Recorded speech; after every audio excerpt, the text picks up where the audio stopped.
Your potential predator, if they're going to observe, they're going to acquire that target. It's target acquisition. The next thing they're going to do, even if they do it subconsciously, they're going to start to position themselves in a better vantage point to get to that item. Third thing they're going to do is posture. So they may start to do things like put their strong foot to the rear, blade their shoulders, clench their fist, their jaw, stare. Pre-contact cues will say that their eyes will start to widen, their heart rate will increase, their breathing will become shallow.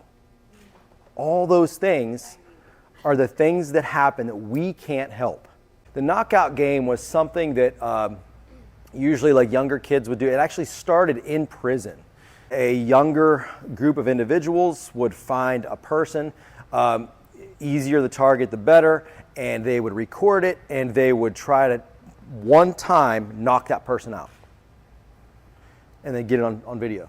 And they would laugh, and the game was, well, I knocked them out. I won. During that time, I would have, whenever we talk about this, I would have questions from individuals that would ask me, well, what about the knockout game?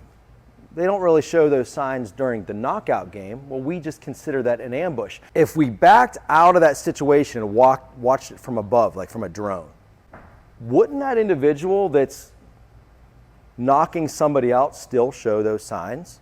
For instance, I would at least have made eye contact or acquired my target, right? That is my target. I have to look. I wouldn't just blindly do it, right?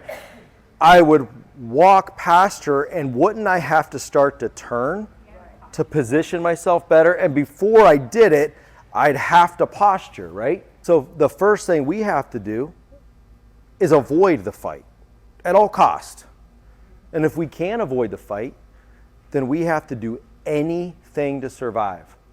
Literally anything.